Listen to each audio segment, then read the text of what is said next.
मैं आज इसीलिए यहाँ कहना चाहती हूँ कि यहाँ chief justice of India, chief justice of Jharkhand high court और बहुत सारे जजेस सुप्रीम कोर्ट के, हाई कोर्ट के, एडवोकेट्स, लॉयर्स, बहुत सारे विद्वान व्यक्ति यहाँ बैठे हैं।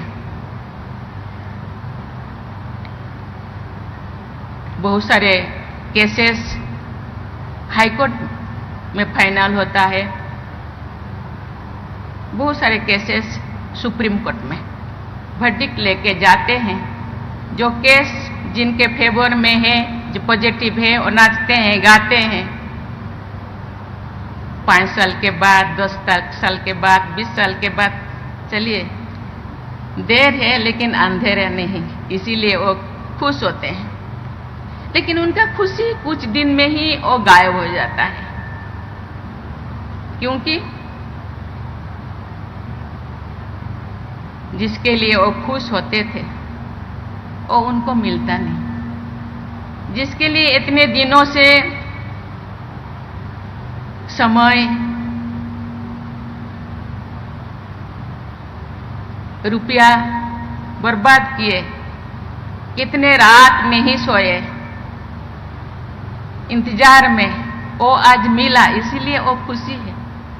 लेकिन कुछ दिन के बाद जो वो खुशी एक्चुअल खुश में कन्वर्ट नहीं होता तो वो फिर दुखी हो जाते हैं।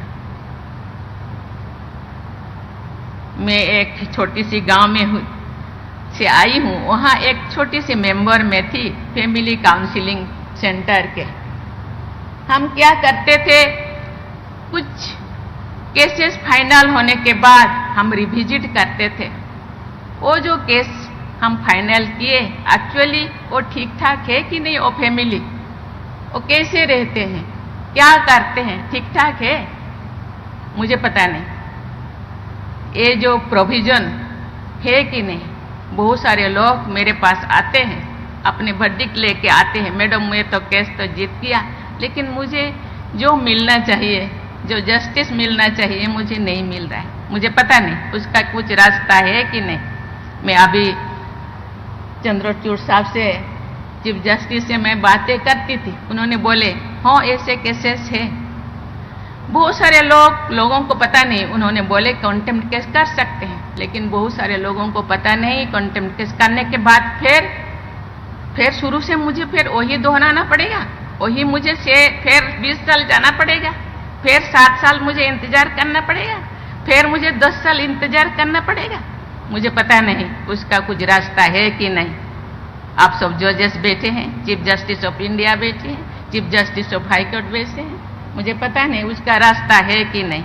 सरकार के, गवर्नमेंट के एक लॉ मिनिस्टर बैठे हैं, उसका रास्ता मुझे लगता है, क्योंकि मैं एकदम निचले लोगों से रिलेट करती हूँ, मिलती हूँ। मुझे लगता है उनको सही महीने में जस्टिस मिलना चाहिए।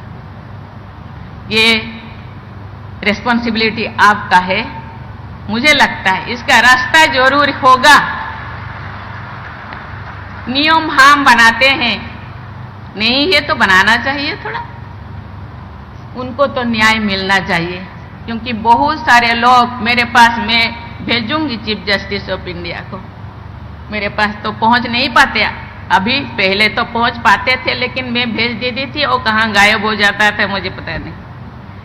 लेकिन अभी मेरे पास जो है, मैं जरूर आपके पास भेजूंगी। मुझे लगता है उनको एक्चुअल खुशी मिलना चाहिए, एक्चुअल न्याय मिलना चाहिए। जाएं तो कहाँ जाएं? चीफ जस्टिस ऑफ इंडिया या सुप्रीम कोर्ट के बाद और कोई तो कोर्ट शायद नहीं है। Another aspect or access is language. As English has been the primary language of courts in India, a large section of the population is left out of the process. The language of justice should be inclusive so that the parties to the particular case as well as interested citizens at large can become effective stakeholders in the system. The Supreme Court made a at the beginning when it started making its judgments available in a number of Indian languages. and many other courts have also been doing so now. Needless to say, in a state like Jharkhand with rich linguistic variety, these factors becomes all the more relevant. I am sure the authorities are considering ways to make the court processes more accessible to people who are more comfortable with languages other than English. In overcoming these and other hurdles before access to justice in general, two factors are bound to be highly useful. One is technology, which is changing our world by the day. This new building has the latest technological facilities and that will prove highly helpful. The second factor is enthusiasm, especially of the younger generation in the field of law and justice. They are the ones who will come up with innovations that will improve access to justice. Ladies and gentlemen, related to the access to justice is the question of under trials. I spoke about it on the Constitution Day last year. I cannot help but talk about this matter close to my heart, since I am addressing a distinguished gathering of judges, legal luminaries, members of the bar and other dignitaries. One of the reasons behind the problem is that courts are overburdened, which also hurts access to justice. I understand the problem is complex, yet the fact remains that a large number of people languish for years in prison as under trials. Prisons are overcrowded, making their life all the more difficult. We should address the root cause of the problem. When I say we, I include the whole society. Still, it is good to see that the problem has been noticed widely. The issue is being debated and some of the best minds of the legal fraternity are seized of the matter.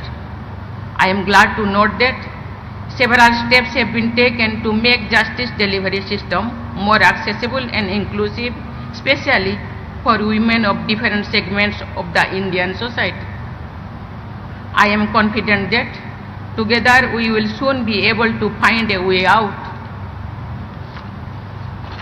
Ladies and gentlemen, I congratulate the people of Jharkhand, judges and advocates of the High Court moves to these magnificent buildings, which symbolizes the beauty and power of justice.